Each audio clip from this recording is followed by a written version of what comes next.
Good morning mga kalikot. So magdi-DIY ka ba? Papalit ka ng oil seal para sa front shock ng iyong motorsiklo.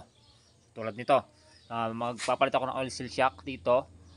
Dito lang naman sa bandang right side. At yung left side okay pa naman, di pa nang tumatagas. Dito lang. So bago natin tanggalin yung itong telescopic niya rito sa tipos. So, bago tayo paluwag dito, palugin mo natin or tanggalin mo natin yung dito sa may Allen bolt dito number 6. Yan, gagamitan natin siya ng number 6 6mm na Allen wrench. So pag ganyan, tanggalin mo natin to para hindi tayo mahirapan. Ito ang ating tinanggal na axle or ehe. So papaganyan natin. Ganyan. Yan. Start po nun. Ganyan para meron tayong yan. Bitang. Lalagyan natin itong ehe rito na nakabaliktad para magsilbing pangontra. Yan. Then, gamit tayo nito. So, yan. Yun, no? Napakadali. Kasi kung di natin lalagyan ito mga likod, ito, hindi natin lalagyan itong ehe. Yan. So, iikot lang yan eh. So, pag mahigpit ito, di ba?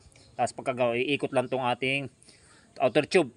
So, yan. Kaya natin nilagay yung ehe para magsilbing pangontra. Yan, balik natin. Naipitan natin. So, yan.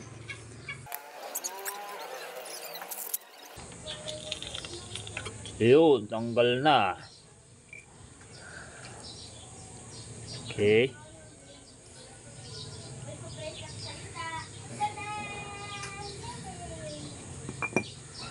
So, nilalagay ko nga pala sa nalangis dito sa aking shock, front shock. So, hindi ako nilalagay ng front, ng pork oil cell. Pork oil, ng pork oil. Yan. Hindi ako naglalagay ng pork oil. So, ang nilalagay ko rito is either tuti or yung engine oil. Yan.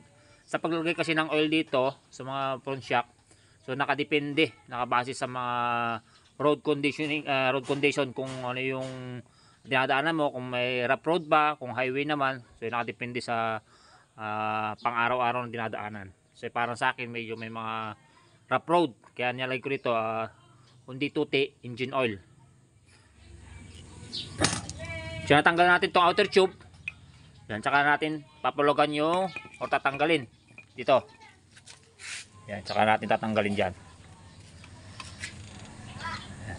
Kung gusto nyo malinisan yung buong ito, yung pinaka inner tube, yan, tanggalin nyo sa tipos. Ako hindi ko na siya linisan yung loob, kaya ito na lang tatanggalin ko. Tapos yan, hindi ko natatanggal yung pinaka inner tube nya, hindi ko natatanggalin sa tipos.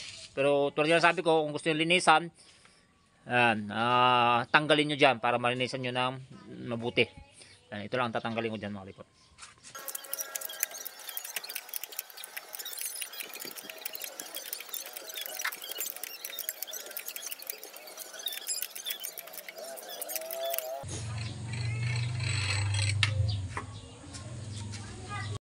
So sa pagtatanggal ng oil seal, so merong snap ring lock yan.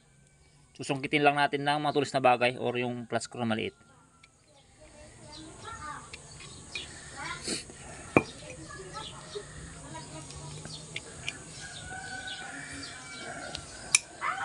So yan.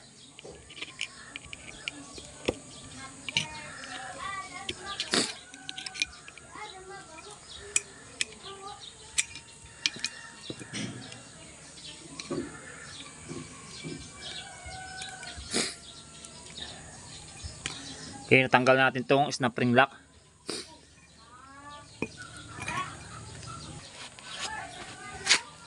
Then tanggalan natin yung oil seal. So lagyan natin ng sapi, basahan para hindi magasgas rito. Ganyan.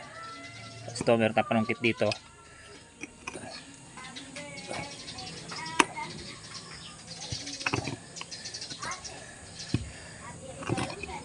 So yun.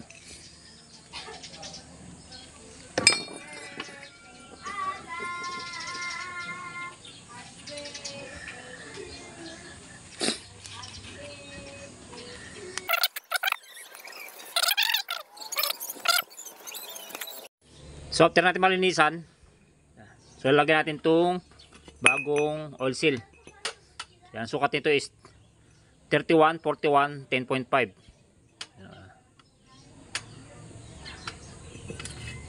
So hindi ito original. Ayan, wala tayong mabiling original. So replacement lang. So bago natin siya ilagay, lagyan natin siya ng grasa.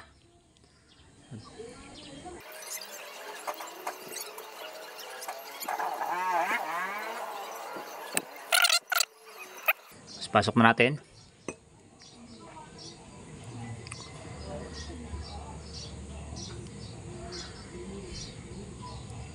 So sa paglalagay mga kalikot, kung dito yung number, dito yung babasa yung number, dapat yan yung nasa taas.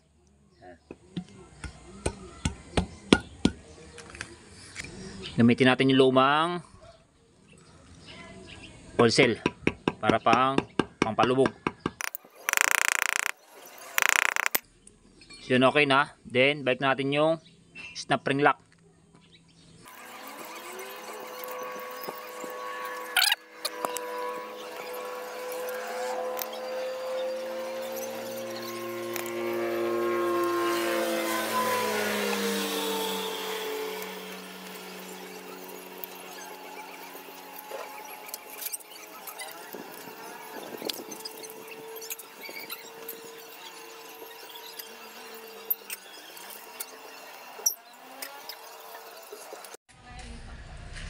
So yun, after na may balik yung outer tube, so lalagyan natin siya ng oil.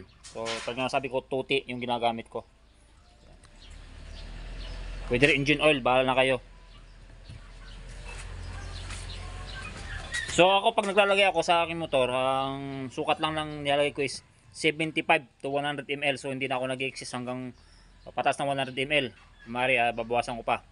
Pinakaunti 75, then maximum 100 ml. Yun na para sa akin. Depende na sa inyo kung ano yung sukat na ilalagay nyo. Kasi nakadepende rin talaga yan sa kondisyon ng daan na pinagagamitan mo ng motor. Lalo na ito, naka sidecar. So ilalagay ko dito 100 ml.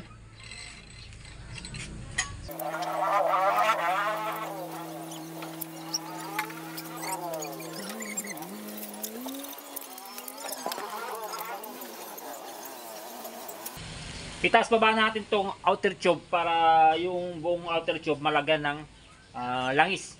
Bago natin siya takipan, bago natin siya higpitan.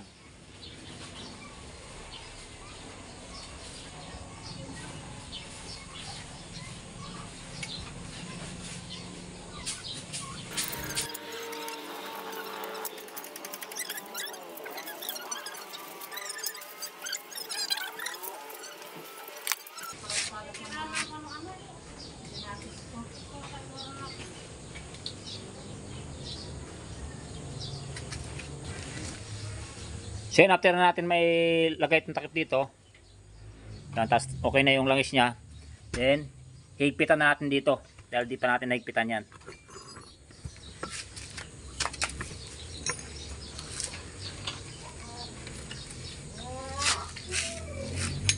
Tulad pa rin ng dati, lagyan natin itong ehe na pabaliktad para magsilbing pangontra.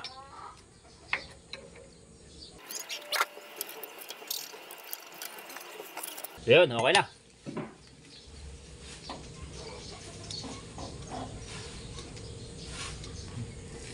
Okay na yan. Tapos babalik ko na lang yung gulong.